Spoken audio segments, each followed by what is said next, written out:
What is up, hotties? Welcome back to another episode of Stay Hot. I'm Blaiden Kirk, joined as always by my two favorite co-hosts of all time, in Matthew Spawnhour and Theo Ash. And we have one thing on the agenda today and one thing only, and that's to do our final mock draft ahead of the real NFL draft that is happening this Thursday. And we'll do a live stream for that as well, so make sure you subscribe to the YouTube, subscribe to Stay Hot on YouTube, and check out the live stream where we'll just sit down and do our live reactions to the draft as it's happening.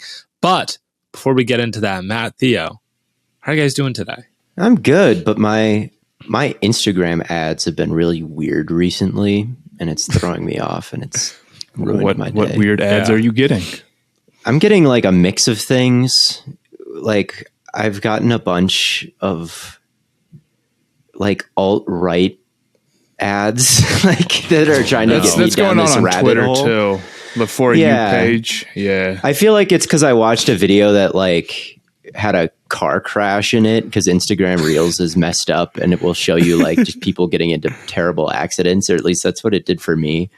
Like I watched one and then it's like, you should watch the Ben Shapiro show. So I get two types of Reels on my Instagram feed.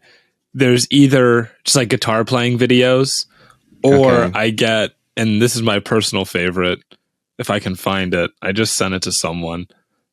It's this video of like a rat wearing some jeans. He's got a picture of beans behind him. He says, that is like a specific genre of reel that you get, or is that a post you saw once? Or is this like it's a reoccurring both thing? Here it is.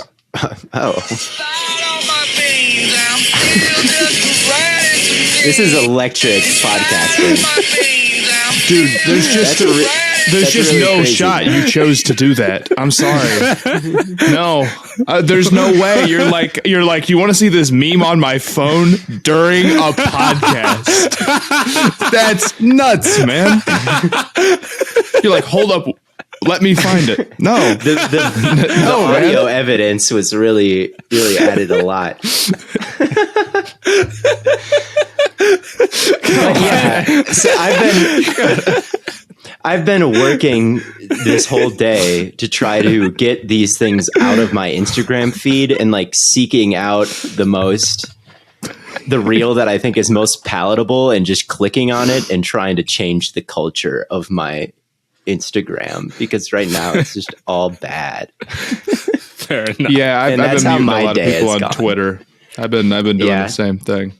Yeah, I had to go in and unfollow some people on Twitter. I've had to block a bunch of gimmick accounts on Twitter because like it always opens up to the For You page and it's like epic shit post moment. And it's like, these are not funny. And I just have tried to block as many as possible. It has gone so downhill so quickly that it's unbelievable. But anyway, yeah, I've just been wrestling with social media showing me like messed up, like fascist stuff. But how's your guys' day? Normal day. Yeah, they took away my check mark. I'll never you didn't get it automatically assigned back to you like some of the celebrities out there. I know, which I think is so funny, but that's a whole nother thing. But rest in peace, my check mark. Even though some people were like, "Oh, you obviously bought yours over the last couple of months," but in a way, I'm freed now. Now I can lie as much as I want to and make fake breaking reports with no consequences. It's funny because that used to be, everybody would want a verification badge so they could wreak misinformation. Or how do you pronounce that? Wreak havoc? Yeah. I should know this. Wreak havoc. Okay. Yeah. Ignore that, everyone. But now nobody wants to it's better to not have a check mark to do that. It's very interesting times we live in the Twitterverse. But anyway, I digress. Go. Fair enough. We should do a mock draft. We should do a mock draft. Let's end this horrible intro and do a mock draft. All right. Matt, you have the first pick. So for those that are unfamiliar with how we do our mock drafts here, there's three of us. We alternate picks based on what we think each team will do. Mm-hmm. So Matt will have the first pick, and then he'll have the fourth pick, and each pick he'll get to decide what that team, he's playing GM, basically, and we're doing that the whole way through. Order is Matt, then myself, then Theo. So Matt, start us off. That, till the end of time. To the end of time. I have the first overall pick. Your Carolina Panthers. My Carolina Panthers. And, I think we all know at this point who the Panthers are taking at quarterback. They're taking Bryce Young. It's not exactly a well-kept secret. And I've been saying for a long time that no matter what, I'll talk myself into whoever the Panthers take as long as it's one of the top 3 guys. Well, now it's one of the top 3 guys, and I will be talking myself into him. So I'm taking Bryce Young with the first overall pick for the Panthers. Somebody on Panthers Twitter was comparing him to like David from David versus Goliath, and I thought that was awesome. And I don't know. The height concerns are definitely there for Young, but he is the quarterback I'm the most confident in to actually be good. He's so cerebral, and you can tell like his ability to come up with things on the spot and that type of stuff is great. While also he can get the ball over the middle of the field, and he's pretty mobile, and he doesn't take a lot of hits. So I think the size sounds bad on paper, but I think the way that he actually plays, a lot of the concerns you'd have didn't show up at Alabama outside of him maybe getting hurt, which is something that you could be worried about. But I think from an on-the-field perspective, he'll be great. Have you coped to the point where he is now your QB1 over Richardson, or is this part of the exercise in accepting that the Panthers are going to take him? Yeah, that's a good question. Here's my take. I think that Anthony Richardson would have been my quarterback 1 if he had gone to a system as wonderful as the Panthers. But now I believe he'll go to a much worse system that will make him worse. So I was right then, and I am also right now when Bryce Young goes to the Panthers. Do you see? I don't know if I do, but I think I get where you're coming from. I think I've come around to liking Young a little bit more than Stroud. The S2 test and the pressure stuff that I was worried about with him all year, like I honestly am, how much can you put into the one Georgia game? I think all 3 of them are pretty good. I do. Yeah. But I think I lean Young maybe over. The nice Stroud, thing about all of them is they all have had nice Georgia games. Like you can throw on against the best defense, the tape, and see them balling out. It didn't happen this year for Levis. It happened in 2021. So not only did Stroud have a good Georgia game, and he had a great Georgia game, but Anthony Richardson was kind of cooking versus Georgia. Levis had a fantastic game in 2021 versus Georgia. And Bryce Young obviously was the only guy to beat that Georgia defense during 2021. So it's not just Stroud who has gone toe-to-toe with Georgia and looked good. I think they're all good. I would take Richardson, but I don't think like Young is just a terrible player or anything. Young is a perfectly fine pick. And Theo, I don't remember. I think it was you and someone else that you were talking about like the prototypical Bryce Young play is he makes everything. He makes like some crazy play out of nothing, and then his receiver drops it.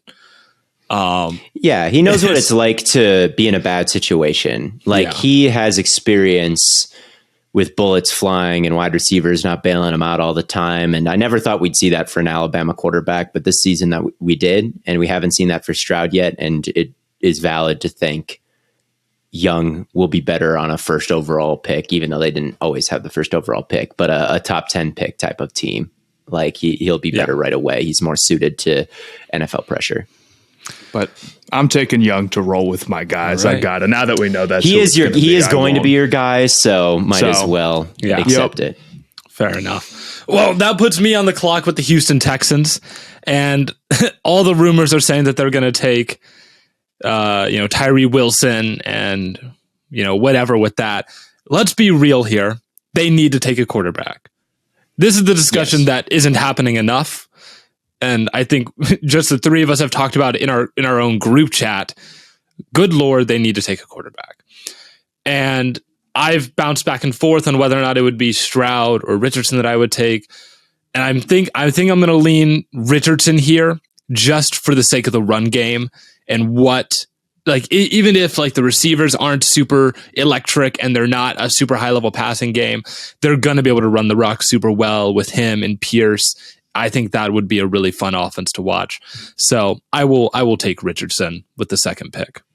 I see it. I can see it. Leaves, I mean, he's my favorite quarterback in the draft, so I am always down to take Anthony Richardson. Shooting for the stars with the number 2 overall. I get it. I think you could be right here with Stroud too, but we're high on Richardson. So then Theo, third pick. I'll take Jalen Carter for the Cardinals. I just think that he's the most talented player on a roster that absolutely, desperately needs talent. And I get it with the concerns with him, and I'm concerned too. But again, it's tough for me to sit here and say, as I've said before, what I would do with him based on the information I have about his personality when I don't have much information on his personality. Right. I tend to be in the camp of he is 21 years old. He's 20, and it's okay that it's not okay. I shouldn't say okay. He did something unacceptable and he made a terrible, terrible mistake at one point, and he doesn't seem to be dealing with it well. But I would also think a 20-year-old making bad decisions is not exactly groundbreaking stuff. And it's something that I'm not comfortable saying he deserves to not get drafted at all. He'll never work out. He'll never reach his potential as a football player. He'll never get his life sorted out. So I'm just going off the talent here. And I think that he's even a tier above Anderson or anybody else in this class in terms of what he could be and how soon he could be. He looks like Chris Jones out there. He is just eviscerating people. He's bigger, stronger, faster. He has more moves, and he could be that very soon. And I'm in the get someone who could be Chris Jones business. And that's what I'm doing here. Chris Jones should have been Defensive Player of the Year. Jalen Carter could be that guy. And if nothing else is going right in Arizona, at least having a Defensive Player of the Year could be exciting. And I think that he's got the best chance to be that if he plays, and I see no reason why he wouldn't play. Yeah. Very little is going right in Arizona, so they could use one shining piece on defense, which might be a excuse to take Will Anderson. Man, we're kind of a dumpster fire. Let's just try to take someone that is safe, and that is Will Anderson over Jalen Carter. I could totally see that being their mindset. Again, I don't blame a team for passing on Jalen Carter. I don't blame a team for taking Jalen Carter. But for me, I'm just going off the talent, and I think the Cardinals need the best non-quarterback in the draft, and that's him. All right. Well, Matt, you have the 4th overall pick, Indianapolis Colts. Are you taking Stroud here? Yeah, I'm going to go with CJ Stroud here. I mean, they pretty much have to get a quarterback. They're sitting here at 4. Seems like they're leaning Will Levis is what reports are saying. But if it were me here personally, not that I hate Levis, or if they take him at 4, I think it's the end of the world. But he is a good bit lower on my board than the other 3 guys. I think Stroud has, the dangerous pinpoint accuracy. I think in the Georgia game, he looked really good against pressure. His arm isn't what Levis's is, but I think it's good enough to at least, push to the outside numbers and stuff like that. And I think he's more mobile than he showed at Ohio State. You obviously have to worry a little bit about him going from such just a ridiculously loaded offense to one that, is obviously going to be NFL, not the same caliber of you're just way better than every other team. But I think overall Stroud is a pretty good prospect, and I'd be happy with him at 4. I think anyone would be happy with him there at 4. And now I'm on the clock with Seattle. And Theo, I'm mad at you because I wanted Jalen Carter here, but I don't know why I'd be mad if I was the Seahawks in this position. Yeah. I mean, yeah, you're not mad, but I wanted Carter. But I still think you got one of the best defensive players in this draft on the board. In Will Anderson, so it's still a pretty easy pull, I think. We've talked our heads off about. we know why the Seahawks might like Will Anderson. Yeah, it makes decent sense. So Theo, Detroit. I'm going to take Gonzalez. He's my number 1 corner, and when you look at the Lions, they are a team that plays a lot of press man. They are not afraid to live in the man coverage world. I saw Justin Jefferson go for 200 yards against them in the regular season, because I saw like Mike Hughes lined up one-on-one against him for some of it. I know that the Lions fans, and there's a faction of them who are against corner at 6, if you can believe it. I don't know how much of the franchise or the fan base that is, but I what saw else would they do? Thread that was like, oh, the mainstream media keeps mocking us a corner at 6, and they don't know, like, we would never do that. Lions fans, like, back me up if you have seen those people on Twitter, but I have seen them and I disagree with them. I get that they added Cam Sutton, and I think that was a great pick, and they've got Jerry Jacobs, who I'm pretty high on, and they added Mosley out of they addressed it in free agency basically with Mosley and Sutton. But I mean, they could still use a real 1A type of guy, and that can be Christian Watson. He's got the instincts, he has got the mirroring ability, and he's got the freakish athleticism to trail wide receivers wherever they go. He can flip his hips, no problem. Very, very sticky. I think he works very well in Detroit because of the man coverage. I think that Christian Gonzalez could use a little bit of work in zone, driving on things as soon as the quarterback disconnects his hands, and overall, like, finding the midpoint between two routes that takes them both away. I think he could use some work in that area, but impressed, man. He's pretty damn smooth, and that's a good scheme fit, I think, after the Okudah trade. So give me Christian Gonzalez for the Lions over Will Levis. Crucially, I think that is an interesting situation for them to be in. I'm not the world's biggest Goff guy here, but I have Levis is more in kind of that like middle of the first round type of range. And I just really love Gonzalez. So yeah, that would be an interesting pick, and maybe the right pick, but I'm just not quite sold enough on Levis to say he should go this high when they have Goff and they could add a elite corner. I think the Lions moving on from Okudah was pretty, like, clearly pointing them in the direction of drafting a guy. I'm sure that if people are against cornerback at 6, it's because they think no matter what, one of the top 4 guys will be there at 18, and that's probably the logic behind it. But I think if you get into a position where Stroud, Anderson, Young, Carter, and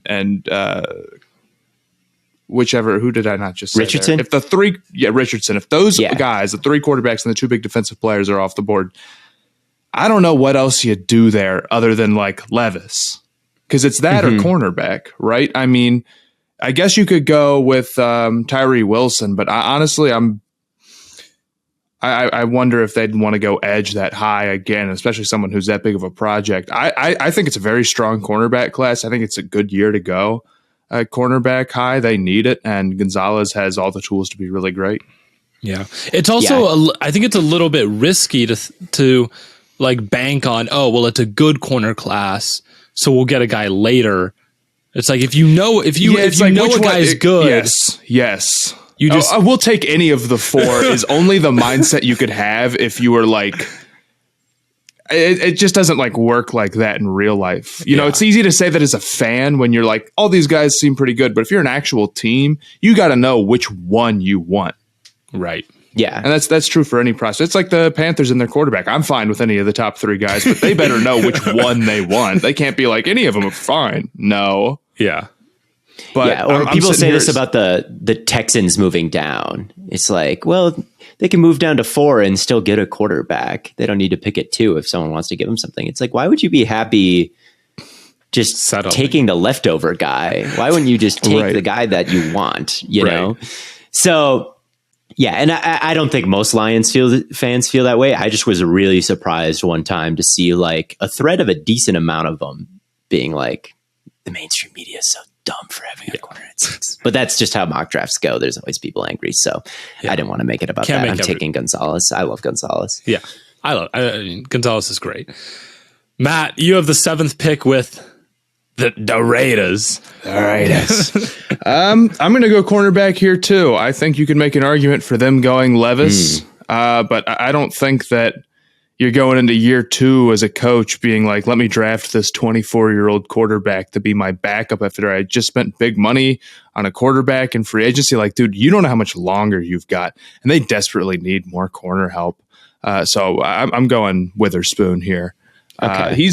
He's almost like the Bryce Young of cornerbacks, in my opinion, for this draft class, if I had to make a very lame comp. But he's a little bit smaller, but I feel so confident in his skill set. Like, he's not the ideal size, but his ability to mirror and track guys around is unbelievable. You watch it and you just don't understand how somebody can have that quick a reaction time or know what's going on that soon. He doesn't have the craziest like long speed in the world, but it didn't seem to be a problem for him when he was really on top of his stuff. And while maybe he needs to be moved around a little bit to avoid some like big matchups, that's true for 99% of corners. And I think he's going to be really, really great. Yeah, there's like 3 guys in the league who can match up with anybody, anywhere, anytime. Like the Jamar Chases of the world and the Hollywood Browns of the world. Like, they're just not. It's like Ramsey, kind of, maybe not even at this point. It's like Surtain and Sauce, I would say. I'd say Jair can probably do it. Oh, yeah. I'd say JC Horn probably could. Horn could probably do it. We haven't really seen him get to play like too much man coverage following a guy around the field. But ideally you could. You just can't play man across the board when your other corner is CJ Henderson, unfortunately. Ideally Horn, but... And that's why he was the first corner taken in that class. But I don't know if Witherspoon is one of those guys, but he could move outside in the slot. If you don't like the matchup, move him to the slot, have him fit the run and change directions. Yes, he's great in that aspect too. So I just think he's a really, really solid player. And you kind of look at this draft class, and I think maybe you only have 15 or so first round guys, and you just don't love everybody. Here's somebody who I feel very strongly is going to be a good contributor. And while maybe you're swinging for the stars here or whatever at 7, I don't know. I really like a guy who I think is very good and is very safe. What's up, hotties? If you love good food like I do, you gotta check out HelloFresh. With HelloFresh, you get farm fresh, pre-portioned ingredients and seasonal recipes delivered right to your doorstep. So skip those trips to the grocery store and count on HelloFresh to make home cooking easy, fun, and affordable. That's why it's America's #1 meal kit. Look, living on a college student's budget can make you feel like you've got to dig in your pockets for a quality meal these days with grocery prices rising every day. Now is the perfect time to get started with HelloFresh. HelloFresh is cheaper than grocery shopping and 25% less expensive than takeout. Plus, April is Earth Month, and HelloFresh is always committed to a cleaner planet. On average, HelloFresh meals have a 31% lower carbon footprint than the same meals made from supermarket ingredients, not to mention nearly all HelloFresh packaging materials are curbside recyclable in most areas of the United States. Matt, you know I love to make me some HelloFresh. I've got some chicken thawing right now.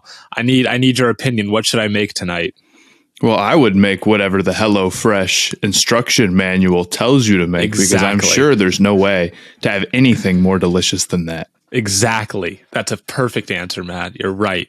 HelloFresh always has the best recipes, and they will never, ever steer you wrong. So make sure you go on over to HelloFresh.com/StayHot50 and use the code StayHot50 for 50% off. Your first box ships free as well. So make sure you head on over to HelloFresh.com/StayHot50 and use the code StayHot50 for 50% off. Again, plus free shipping to get HelloFresh, America's and Stay Hot's #1 meal kit. Well, I'm here with the Falcons, and this is kind of a tough this is a tough one, because it's like, do I ride? You must declare your allegiance to Ritter here. Exactly. Yeah. It's like, am I gonna ride with Ritter on the 4 games that we saw last year, or am I going to, try and shoot a little bit? I'm not jealous of your position here. I'm glad I don't have to pick between Ritter and this Levis, is like, because I think this is a hard pick. I don't know. This might be a position where I just go best player available. Bijan? Yes, man, it's Bijan. No. Yes. I'm kind of leaning towards taking JSN and just really stacking up that receiving core. And then it's like, well, if Ritter isn't good, then it's like there's no excuse. Yeah. I think that's the position I'm leaning right now. And we all know I mean they'd be really crazy with him at receiver. I don't think that's a bad take. I haven't seen it mocked all that often, but like I really don't, like, man. They could absolutely use another receiver. I guess maybe they put in 2 tight ends and they have guys on I don't know how much they really use. It's kind of a wonky fit because if I'm thinking of them, like imagine they're in 3-by-1, right? Like 4 verticals. There's 3 wide receivers out wide on one on the other. You'd want JSN in the slot. You'd want Pitts in the slot. And honestly, I'd also want Drake London also kind of like in a power slot type of role. They don't have an outside receiver, but I don't love any of the outside receivers in this. But the thing is, they could all kind of be outside wide receiver. Like, I think all of them make a lot of sense as working in the middle of the field and with strong hands and can bounce off guys after the catch. Yeah. But I also don't think. Do you guys remember a couple years ago? I think they were playing the Dolphins where Pitts just lined up out wide and ran verticals all game, and Matt Ryan hit like 5 of them, and he finished with a ton of yards. Like, you could have Pitts as an outside receiver. He basically is a receiver more than a tight end. Like, he can be, and so can London. And I think even though he hasn't showed it, so can JSN. There's no reason why he just couldn't survive out wide. He's 6 foot tall and had a pretty good 40 time and a great 3-cone and has great hands. Like, just because he didn't play on the outside over Olave and Wilson doesn't mean he'll never be able to do it. So it could give you some variables. Yeah. You would have a very safe offense for Ritter with Algier in the backfield, Pitts, Drake London, and JSN.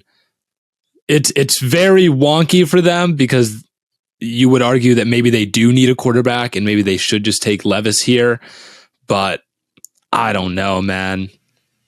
The second wide receiver on their roster right now is Kaderil Hodge, Scotty Miller, my boy Frank Darby. Mac Hollins would probably be the next guy up, wouldn't it? Oh, yes. Yeah, you're right. They did sign Mac Hollins. The 3rd string, Kaderil Hodge. I'm like, I love Kaderil Hodge. Kaderil Hodge is not... Do you? He's a Browns legend. Oh, okay. Yeah. Okay. But like, he is not. So I think JSN makes decent sense here. I don't know if they would actually do it, but I think it would create a very safe environment for Ritter. And then if at least it doesn't work out, then at least you can eliminate other variables. Right. And you're like, and you can say like, well, Ritter had all the help he needed. Right. And it's not like Drake London goes down or Kyle Pitts goes down and you'll be like, well, Drake London's wide receiver 1 was right. This isn't fair. Like, we have no idea. Like, no, we know if we need a new guy or not next year. Right. I could see it. And then if it doesn't work out, then you can get Caleb Williams or Drake May or whoever is QB1 for you next year. Yeah. So that gives you, Theo, the Bears pick. It does give me the Bears pick. And there are some good players still on the board, but the best player for me is Deonte Banks out of Maryland. And this is officially going off the rails and not going to be what happens in real life. I've not seen this mocked before, but like, who are the Bears corners, man? Jalen Johnson has been pretty good for them. And you've got Kyler Gordon, who you hope is good for them since he was a pretty high pick, but he was not good last year.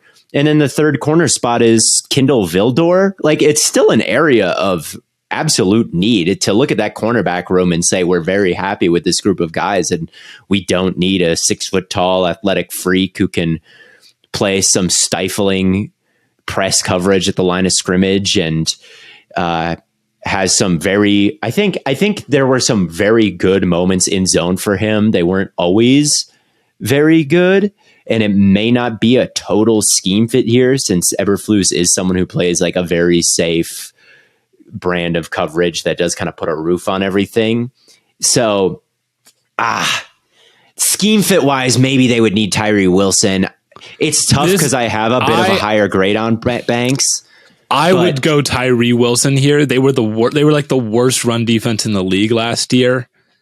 They could really benefit from having that kind of a frame on their front seven. Yeah, they just have no one, do they? Like, I have a slightly higher grade, but now that I'm talking through the scheme and what Eberflus wants from his corners, the pass defense wasn't that bad last year. It probably is the more valuable thing to take someone like Wilson and swing on that. I'm changing my mind, Blaiden. Yeah.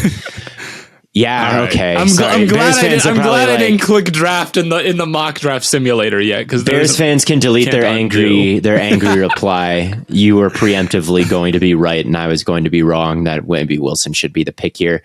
I do love Deonte Banks though, and we'll probably take him at whoever I pick with next. I think you have Houston next, but I do.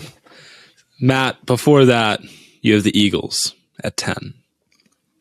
Yeah, they're an interesting one here. I mean, you'd like to go interior to the defensive line, right? But I'm not taking Kalijah Kancey this high. You could go Tyree Wilson. That's possible. No, I just took Tyree Wilson. Yeah, he just took Tyree Wilson. I changed my mind at the last. Right, second. So you can't go with any of the defensive line guys here at 10. I don't want to. They could use. What else do you go? Keep loading up the offensive line. Personally, I think you could go with another corner, but you got Bradbury and Slay back. So if you're going 10th overall for your third corner, it might just be the position that they're in. So I could see it. Whoever the best player available is, yeah. I think they could. They don't have a lot of glaring positional needs, and they have the luxury of doing that. Well, I think I might go Deonte Banks then. Okay, you have, I think that's fair. I mean, I feel like for a lot of the time I see them getting slotted in with one of the top two guys in Gonzalez or Witherspoon, right?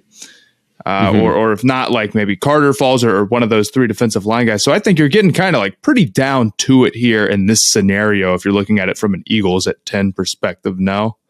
And I think there's some other reasonable picks to make. Like maybe you should go and just like get Skoronski or something. Go get somebody who you like know is going to be good for the offensive line because you're getting a little bit older there. And their guard play wasn't like, if there was a weakness on their offensive line, which I don't know if you can say there was, I guess it would be their guard play. Maybe that would be the Eagles thing to do. I don't know what the Eagles fan consensus on this is. Maybe I would go. Nah, I would go Banks here. I think he's a great player, and I think your cornerbacks are like getting up there in age, man. And you got to think about next offseason. Slay is going to be 33. Yeah, it's like if you've got a chance, and I know maybe if you're an Eagles fan listening to this, you're thinking like we have a bigger need here or here, and that's probably valid. But you also have a lot of other picks, and when you're picking this high, I don't think you should be thinking that short term, even when you're a team as good as the Eagles. When the Packers just signed Zadarius Smith and Preston Smith in free agency, they also drafted Rashawn Gary because of his athleticism and his potential. And eventually what ended up happening is he was a great rotational guy for a while. And then Zadarius left and he broke out into a defensive player of the year candidate, even though he was so raw athletically in college. And I think the Eagles, I think that's just how NFL teams work more than fans do is, you know, I get that we just signed these two in free agency, Slay and Bradbury, and also Greedy Williams, but that doesn't mean that room is complete for years to come. Like, what's our plan if Slay falls off? Is there a really great one on the roster? Greedy Williams cannot be your plan. And now there is a great plan if Slay isn't the answer, or if Greedy Williams isn't the answer and you're playing with three corners out there. I don't think it's a bad pick at all. I think he's super talented, and taking super talented people, you know, if he's the best player, he'll win the job and you can trade someone above him, you know? So, yeah. Yeah, fair enough. Deonte Banks gone at number 10. That gives me Tennessee at the 11th pick. And this is another one where it's just like, oh, man, they need a quarterback at some point, because it's like, well, Tannehill's not going to be there forever. One could argue he should be gone right now, but one could. You could also take a look at the offensive line. It's a tough one, and they just stink, right? They just stink. So I don't know. I think this is probably where Levis goes. If he falls this far at 11, I think at this point, maybe Tennessee is willing to see the vision and pull the trigger. Well, would you take Levis here? Levis is I don't think. I don't think so, but I would consider it at this point. I'm like, well, there were talks about maybe Tannehill gets traded and you cannot be in a situation like last year where Malik Willis was playing real football games and having real field time and you weren't trusting him to throw the ball.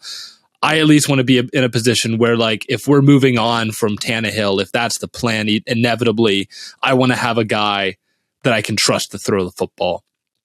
And I think at least Levis gives you the tools, like, as far as velocity. So you would take Levis here, though. I would. It would either be that or an offensive lineman. And in their position, in Tennessee's position, I think you want to be a little bit more aggressive because you're going to stink regardless. So give me a quarterback. Fair enough. We'll take Levis.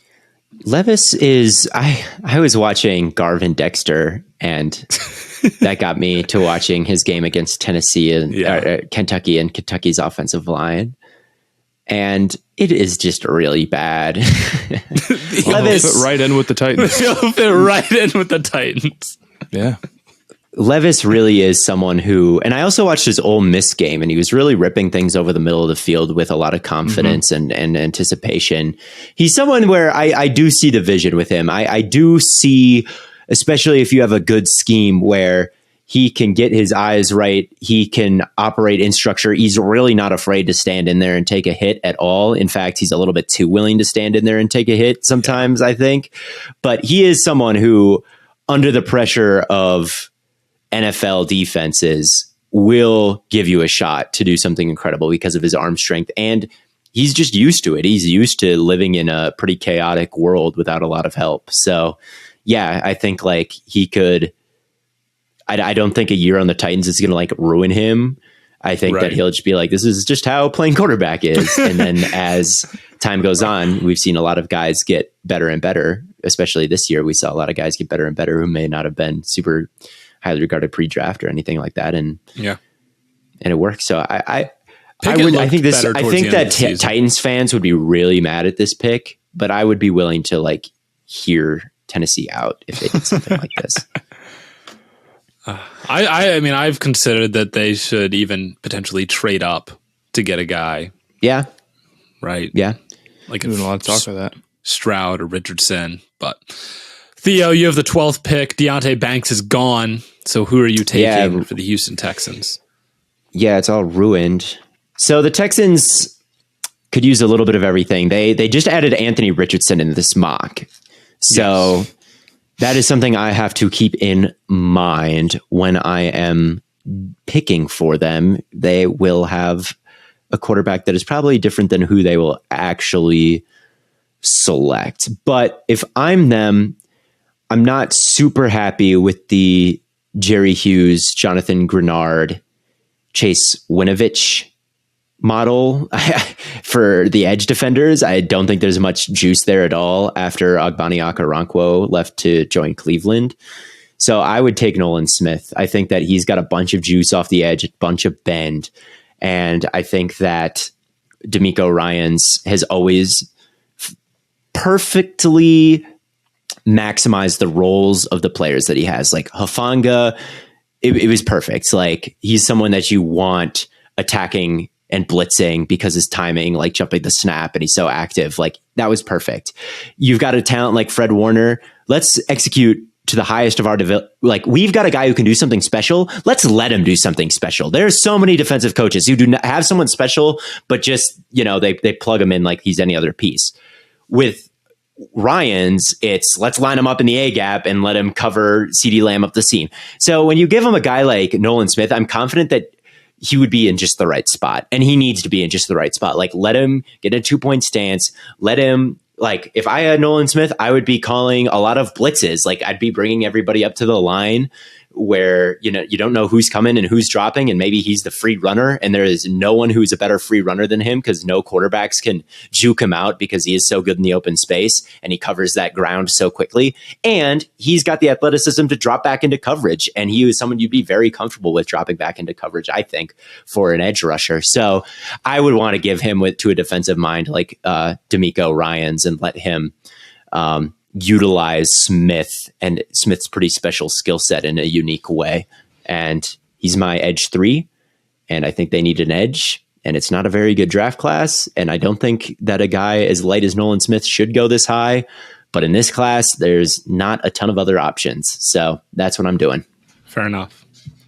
He's your edge 3, and he's the 3rd edge off the board in this draft. Wow. Who would have thought? Matt, you have the 13th pick with the New York Jets. Well, the Jets need to go offensive line. That much I know if they're going to pick here. I think that's their biggest need by far. Now, we don't know if they're going to have it or not because the Aaron Rodgers trade and that whole fiasco / debacle is still playing out as we speak. But I'll go with the safe pick here. I'll go with Skoronski. No. Yeah, he's someone like a lot like Vera Tucker, who they drafted with short arms and they made him play guard. Or do they have who do they have on the other side there at guard? Tomlinson?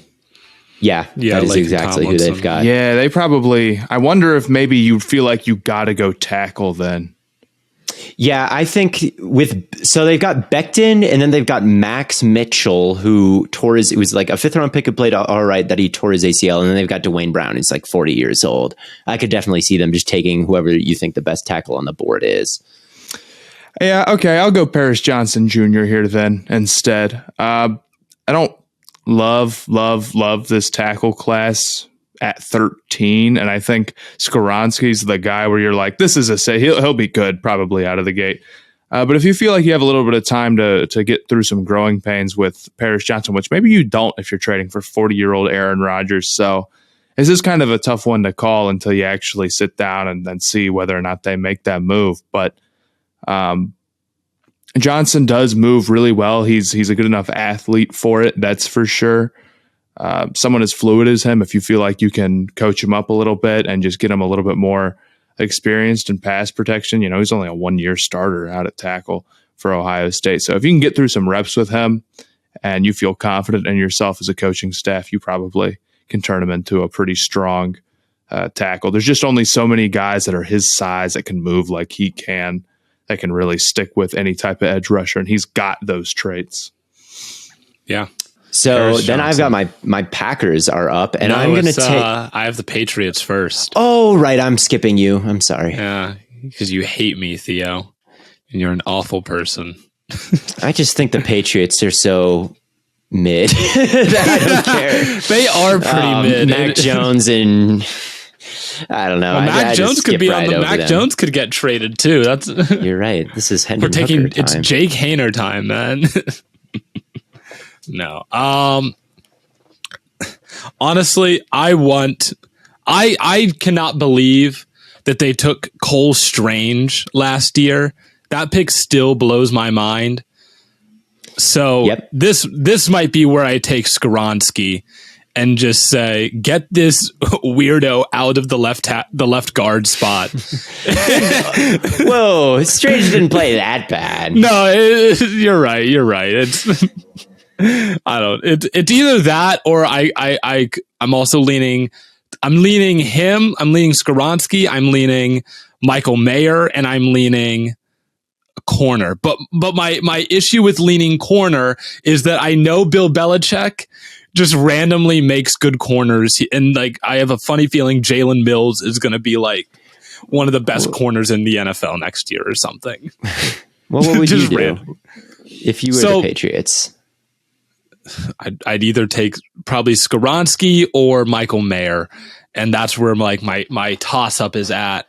I'm like, Michael Mayer would add a really nice weapon to your offense with like Hunter Henry. Would you have Mayer? Would you rather have Mayer or Flowers? Flowers is or Johnston. I don't know if I'd want adding a weapon. I don't know if I'd want Johnston. I'd rather have Mayer than Johnston. Mayer and Flowers is kind of tough though. They do different things, right? They do. But I don't know. I can't imagine the Patriots like leaning into a guy like Flowers the same way like the Chargers would. I don't know. Flowers feels like a Chargers pick to me. He feels like he belongs on the Chargers. I'm gonna take Michael Mayer. I think that's the pick that makes the most sense for me here. We're stepping into summer, and that means you need to make sure you're prepared with some nice looking sunglasses, protecting your eyes from the sun. And let me tell you about Shady Rays. They're an independent sunglasses company that offers you world-class products rivaling tons of other brands that I've tried in the past. They have you covered from the sun to the slopes with premium polarized shades, customizable snow goggles, and so much more. I mean, just look at our guy, THEO NFL over here with his premium polarized shades just in time for the summer. He is ready to go fishing and enjoy all the beautiful weather that summer has to offer. Isn't that right, Theo? That's damn right. Me and my flannel and my sunglasses right now is a look. It's the summer look. Everybody will be wearing it. So true. And if you lose or break your pair, even on day one, Shady Rays will send you a brand new pair, no questions asked. And if for whatever reason you don't instantly fall in love like we did, just exchange for a new pair or return them for free within 30 days. There's no risk when you shop with Shady Rays. Their team always has your back. And exclusively for our listeners, Shady Rays is giving out their best deal of the new year. So go on over to shadyrays.com and use the code STAYHOT, all one word, for 50% off 2 or more pairs of polarized sunglasses. And try for yourself the shades rated 5 stars by over 200,000 people. Check out Shady Rays, where you can make an impact together. That makes my decision a lot easier for the Packers because I was leaning Mayer or Brian Branch, and now I can just take Brian Branch. And I think they need a safety. Amos is gone. Rudy Ford is back, and maybe we can just live with that as the free safety. And then, when it is one high, bring Branch down in the box. He can also just straight up play nickel, which is what he did a lot. He lined up everywhere, but primarily he guarded the nickel corner or the nickel receiver, or Jesus Christ, the slot receiver, the nickel receiver, the slot receiver for Bama, and he was very good at that. On the field, he was a very natural like man cover corner in the slot. So maybe you'd want him doing that, and you could kick Rasul Douglas up to safety, which is something that's been mentioned and kind of floated around. It gives you a lot of versatility because everyone can kind of line up everywhere. Jair started his career in the slot, then moved outside. Maybe you have him in the slot and Rasul Douglas and Branch at safety. Like, who knows? But there just needs to be another piece in the secondary, and Brian Branch is a great piece, and I'll let the coaches figure out where to line him up. So we've talked about this. We've talked about this move before and how it's a pretty good fit. Yeah.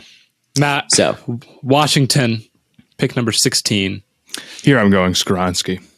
Yeah, they need more interior offensive line help. They're also a franchise that I think just needs to take a step back. It's kind of hard to predict their exact direction. They're bad, but they're not like terrible in a way that you'd want them to be bad. I think you just take a guy who is going to be a hit. You got to start at some point. It comes down to building up a good foundation. So I say here it fits what you need. You can play him inside. Who Skoronski is. They got bullied by the Browns' interior defensive line last year. That cannot happen.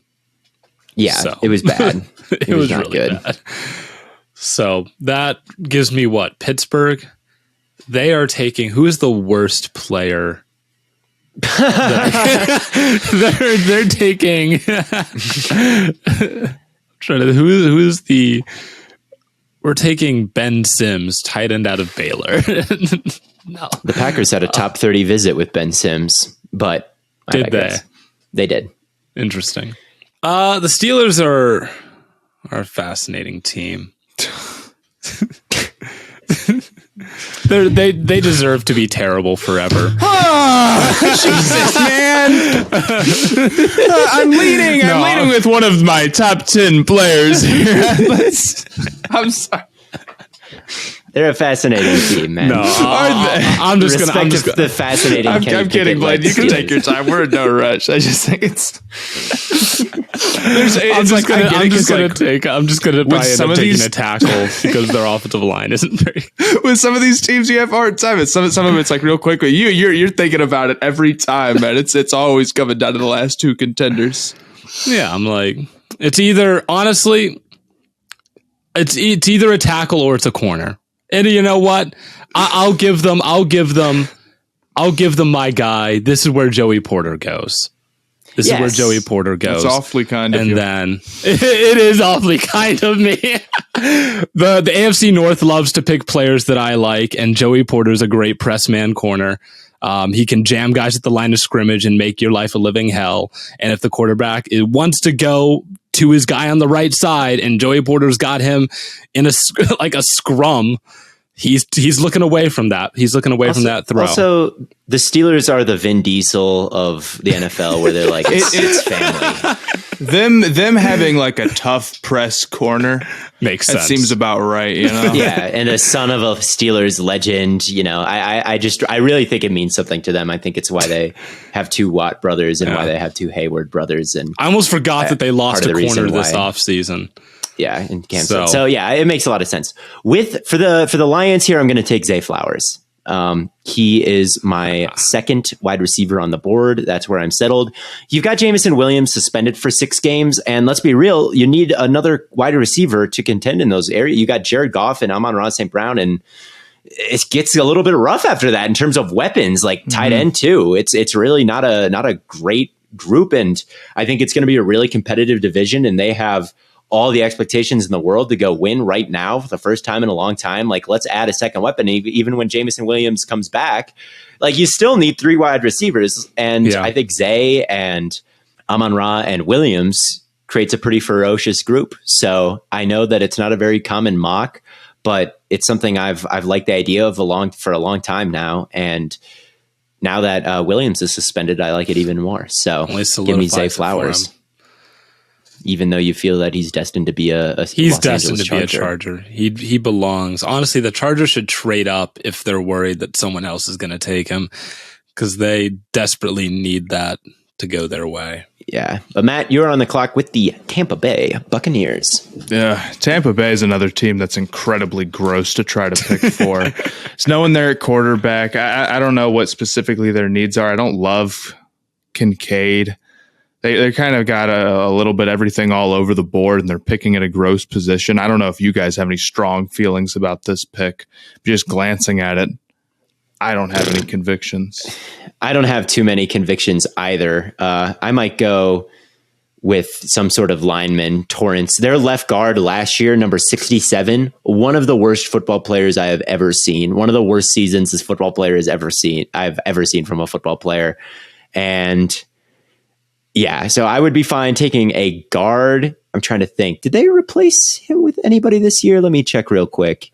Who still seems to be Gadecki. Or it's like Matt Filer. I think it's Gadecki. And Robert Hainsey are their starting guards, it looks like. Gadecki, I think, is... I don't know. I'd rather have anyone than Gadecki, and I don't see a great option on the board for either left tackle or left guard. Do they not have like a right tackle on the roster? Who's their right tackle? Wirfs. Or who's the left tackle? Their left tackle, it could also be Wirfs, but right now I think it's listed as Brandon Walton from what I'm looking at. Yeah. Yeah. So take an offensive lineman and you'll probably be okay. That's where I was leaning. I might go Anton Harrison here. I really do trust in the fact that he's so refined as a pass protector and can move so well. I think you pick somebody like him and you're going to feel real good about both your tackle spots being locked up. And then if you're like looking to bring in a new quarterback, you've already got both the tackles there. You feel pretty good that you've got a core going. I don't know how good things are going to be with Baker Mayfield, but that's what I would do in this situation. I don't think I could go Torrance at 19. I'm not quite there.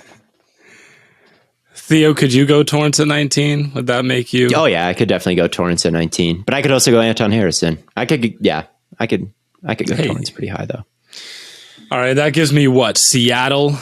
All right. Mm-hmm. And I took had their pick last time, and I took Will Anderson. So don't really need to take an edge player here. And I think you could probably go offensive line again and be pretty set. This might be, honestly, Matt, I know you said you wouldn't take Torrance at 19. I might take him at 20. Yeah. I honestly, I would. He's going to be a really good guard, I wouldn't man. care. He's going to be good. It's fine. I would take him at 19, but it'd be a good pick for the Seahawks. Yeah. To get, Will Anderson and Osiris Torrance in the first round, you're feeling pretty good about that. And the Dolphins forfeit their pick at 21. So the 21st pick is I've got the Chargers. Yes. I'm taking Bijan Robinson, man. I get it. I get it to the point, like, why picking a running back in the first round is generally a bad idea.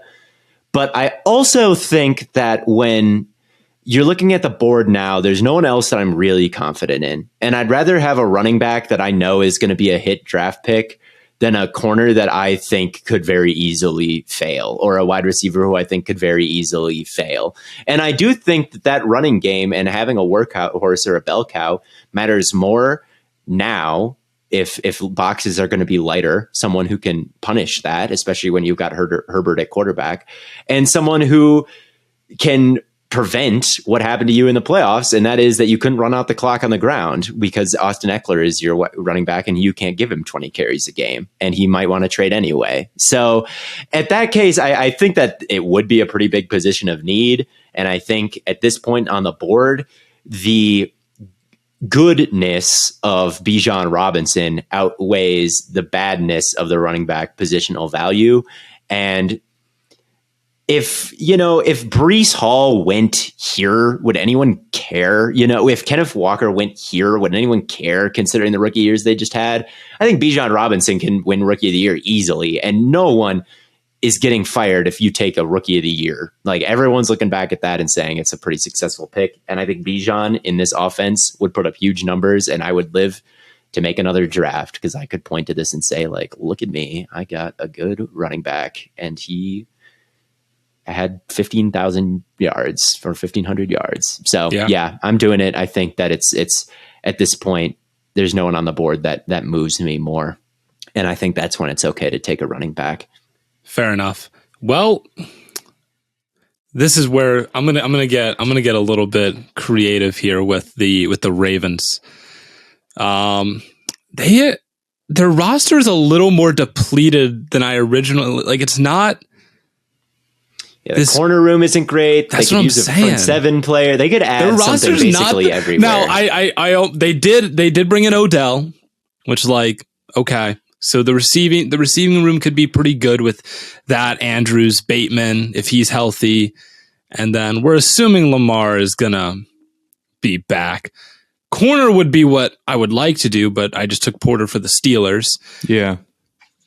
So that leaves me with a bunch of guys for the front seven, which is what, Miles Murphy.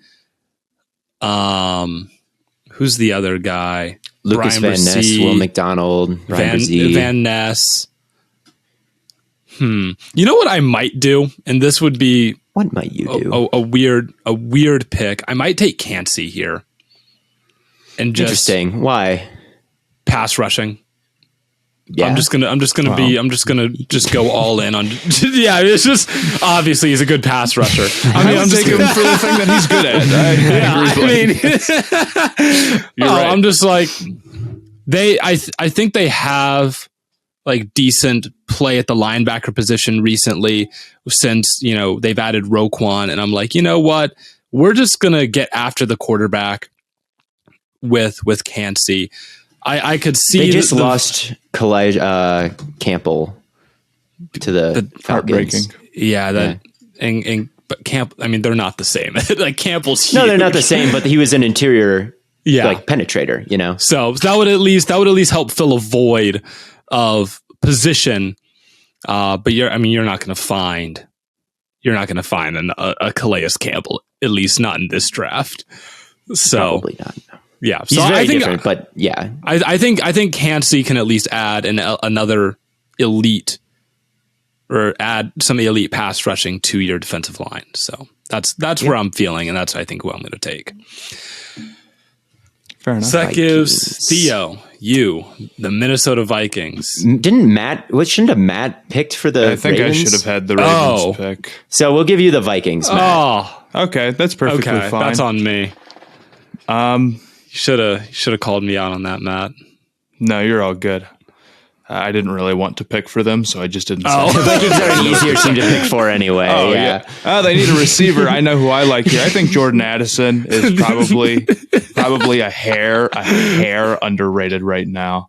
I think it's like he was outside for USC all year. It's funny how that worked. It's like I just transferred from Pitt to USC. I'm going to go play with Caleb Williams, and they just had him on the outside. That's not his spot. Not good at dealing with press. I think as a slot guy, he really is a monster, though. I mean, you saw what he did the year before. Yeah. I think with the Vikings, they'll have no problem putting him there. It's not like there's anybody else that's trying to take that spot. I mean, it's just Justin Jefferson and nobody else. KJ Osborne. KJ Osborne got mad on Twitter for someone saying that exact same thing. So you better watch it.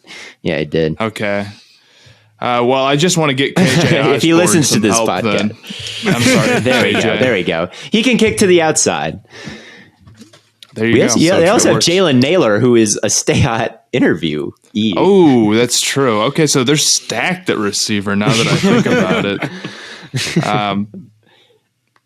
But I think Addison is simply good at separating and an NFL athlete, and he produced well at a high level in college, and I think those things make him a relatively safe pick for receiver. I don't know if he's ever going to go be like, a top 10 guy, but you really are getting down to it here at the end of the first, I think, for guys where you're like, this is a great value. And I think at a big position of need, Addison here is a good pick. The Jaguars are kind of a tough team to pick for in this moment because you'd really love for them to get a safety or a corner, and there's kind of a chasm in corner right now, I think. And I think, like, as far as someone listed as a safety, Branch is the only guy I'm particularly super interested in. And when you get in these situations, I think it is okay to just take the safe, like, lineman body. You always need linemen on either side of the ball. And my favorite lineman left is probably Broderick Jones out of Georgia. I think that he's someone who could potentially kick inside to guard. I think he does have kind of that stout body type and good anchor that could survive on the inside, and he can move people in the running game. And he's also a talented tackle to challenge, whoever they put out there, whether that be Walker Little or even Cam Robinson. I don't think is like unbeatable in open competition if that's how you want to do it. So I think that he's someone that could kick inside to guard and challenge like Barch or Shatley or whoever they have got. Yeah. Even Scherf didn't have a great year last year. And it's kind of a lame pick and something that I would be definitely willing to trade down for if I was the Jaguars, if this is the way the board fell. But my favorite tackle left is Broderick Jones, and that's what I'm taking.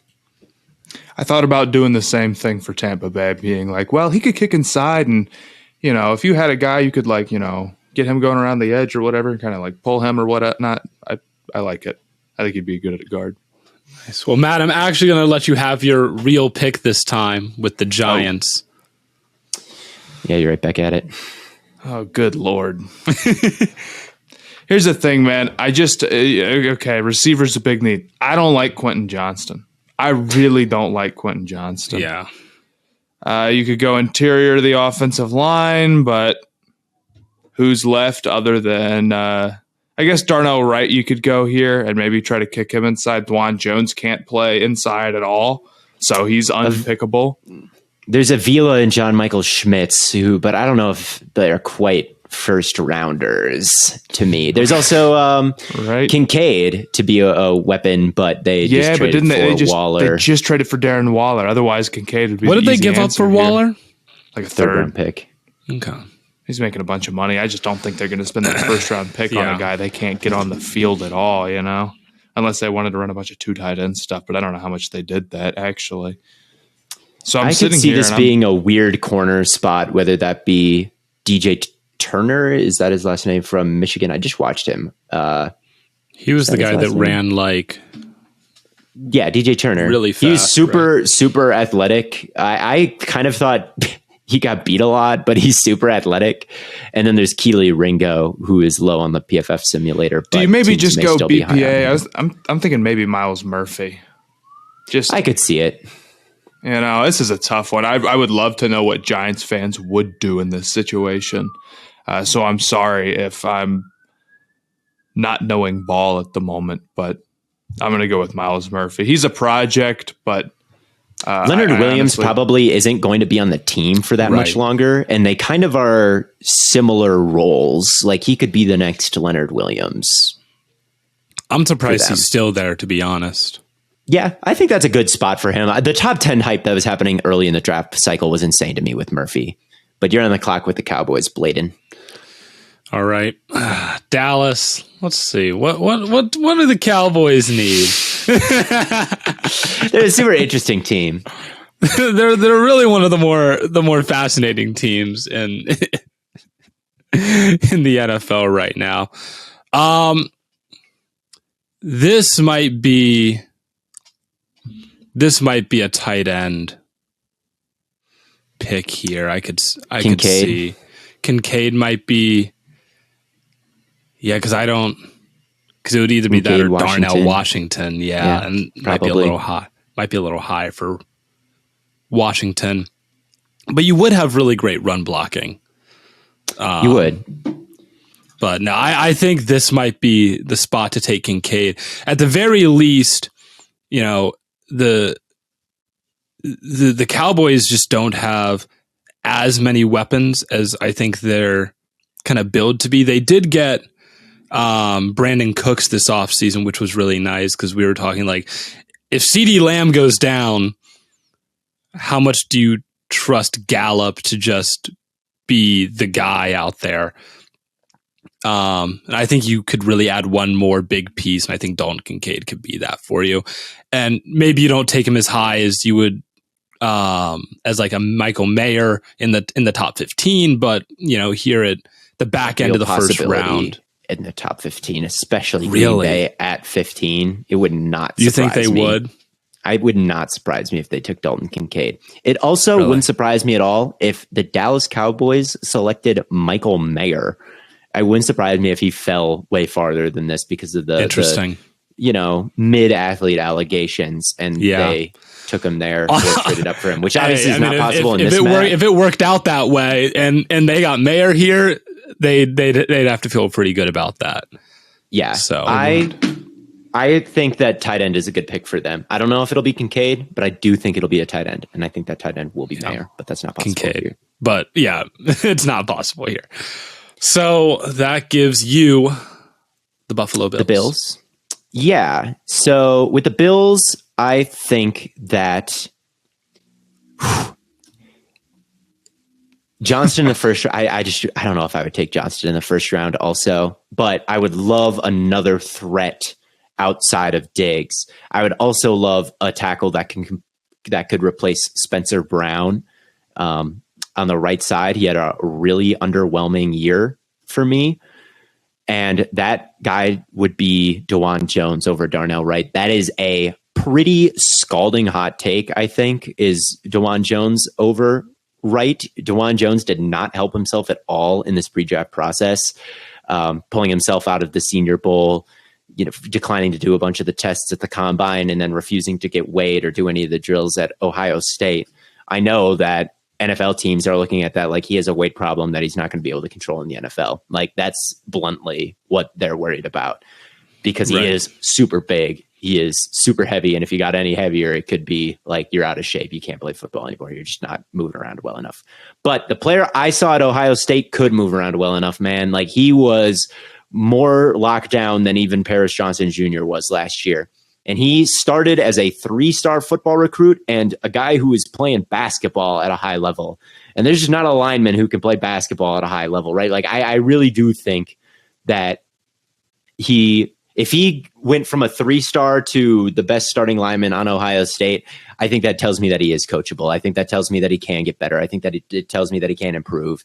And at the NFL level, it gives me trust that he will stay in shape and become the bookend right tackle and, Orlando Brown is the other guy that big in the league, and he's been gotten multiple huge contracts, and he was a really great right tackle.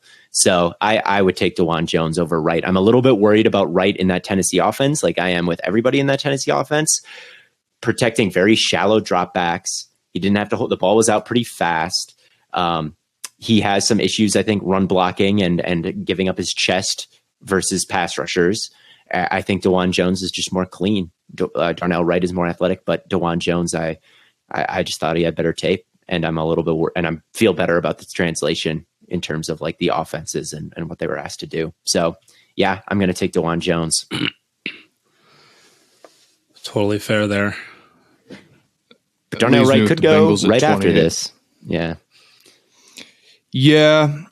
And I think he probably would here in this situation. The Bengals offensive line still needs so much more work. And you don't want to be in the same position that you've been in for a long time. I know there's some question about Wright and, whether or not it's just Hendon Hooker getting the ball out very quickly. And crucially, taking shallow dropbacks. That's the thing I'm most worried about with him. Like, Hendon Hooker takes one step, and he's at like 6 yards of depth in the pocket. And usually people are at 9. And Darnell Wright just doesn't really have to protect the outside shoulder like I feel like a lot of tackles have to worry about. I just think he has to worry about that less, and that's like a big part of it. But I also think that Darnell Wright is going to go in the top 20 in the real life draft. So I also think that's almost it's like, if that's what Hendon Hooker's doing, that's what Hendon Hooker's doing. Yes. And I don't know if I necessarily blame Wright entirely for that. Plus, you always have the option of trying to kick him inside if the deep drops or something that he really struggles with, and protecting that, edge way out there. So you got a few options here. You want to go offensive line. There's some other things you could do here, but I'll give him Darnell Wright. All right. And that gives me the Saints, whose defense was really underwhelming last year. They have some decent weapons on offense. I might take Lucas Van Ness here. Mm-hmm. Right. Yeah, he's the type of guy that the Saints would really like. Yeah. I mean, he's really big. Yeah. That's really it. He's really big. Yeah. He's got great size, and he can bull rush people. So he can kind of play all over the place. You feel Yeah. like you can sort of slot him in where you want, and he'll be good in run defense, and his bull rush is very, very good. And if you feel like you can train him up in anything else, then you got a guy who seems pretty special. And the Saints are a team that loves big traditional defensive end, whether that be Peyton Turner. Like, that was a big hand in the dirt, 260 plus pound defensive end type. And that's exactly what describes that is exactly the type of guy that Van Ness is. I think that they would run the card up if Van Ness was there that late. I think that's just the perfect. And they lost so many interior defensive linemen. Not that he is an interior defensive lineman, right? But he can kick inside there, and he did for Iowa occasionally. And just more defensive line help anywhere is something that they desperately need. They really need it. The Eagles, once again, are on the clock here. Let's see. I think they took who? They took my boy Deonte Banks. So Deonte Banks still ends on a Theo Ash NFL team because here he is drafting on the Eagles, who I'm drafting for. And I'm going to take Will McDonald the 4th. And again, he's a little bit like Nolan Smith, where in a normal draft, maybe you wouldn't like to see him go this high in the first round because he is a smaller dude, but he's got a bunch of pass rushing moves, man. He's got spins and counters, and he's very good with his hand, and he's got very good bend. And they could use another defensive lineman after losing Hargrave, and Brandon Graham is getting up there in age, and maybe you don't want him on the field quite as much going forward, even though he was so good in 2022. I think Will McDonald is someone who's going to make teams happy, as someone who could be a 10 sack a year guy quietly, like someone who, maybe he does get bullied in the run game a little bit, pushed around, but he's also misused at Iowa State. He had his hand in the dirt playing as like a heavy defensive end, 5-tech, 4-tech. Like, let him be in a 2-point stance and rush and try to bend the edge more and more. And he was productive despite being out of position. And in the NFL, I think that he could be he could have a deep bag and be a really good number 2 rusher. I don't think he's the best lineman on a team, but he wouldn't really have to be on a team that had Sweat and with the Eagles, and they have Davis 14 defensive linemen that are all good. So I would take Matt, Will McDonald. You have the reigning Super Bowl champions, Kansas City Chiefs. Bring us on home. Yeah, man. I don't know. You guys took my last 2 picks in a row there. I mean, what do you do at this point? This might be the Johnston pick where you're just like, right. That's, I was like, well, you could go receiver here. I don't know if there's even like another conceivable first round pick at this point. I like Mozzie Smith, but I don't know how much they really could use him. Maybe I'm wrong. I'm not going to go Jahmyr Gibbs. I'm not going to go with any of the other receivers. You're going to pick a center, right?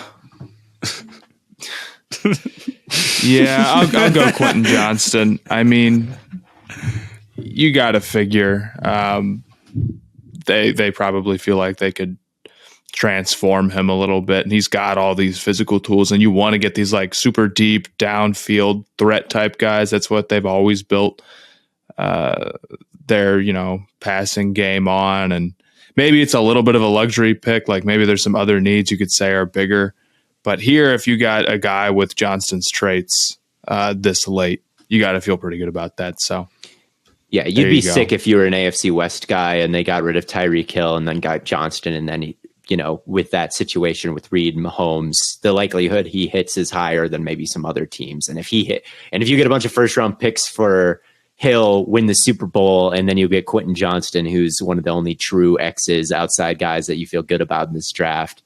I'm not super duper confident in him. I don't think any of us are, but if the Chiefs picked him, I would say, let's give them the benefit of the doubt. And right. That you could maybe hit a ceiling. And if you can hit your ceiling anywhere, it's in Kansas City. What I really think is that they have just made the decision that like we have Mahomes, we're kind of good no matter what happens, and that receiver is like not a position that we want to invest in. We can't invest in everything, and we can get away with not putting big assets into receiver. So this kind of goes against what I really think their strategy is, but we're sitting here at the 31st pick in a draft that I don't think is that strong. So that's and if you're thinking, I mean, Tyreek Hill is like, if there's any receiver that's like a great body catcher, it's Tyreek Hill. Yeah, and Quentin Johnston will be Tyreek Hill. It's perfect, man. Right. It's like he's gonna be 6'3" Tyreek Hill. This is the vision. At least if he's going to be a body catcher, let's give him a quarterback that can put it on his body all the time. Right. Yeah. There you go. There you go. All right. Well, that wraps up our final mock draft ahead of the NFL draft. Again, make sure you subscribe to the YouTube so you can tune in to the live draft reaction stream. But until then, thank you all so much for tuning in. And as always, from your main fellas over at Stay Hot, we'll catch you on the flippity flop.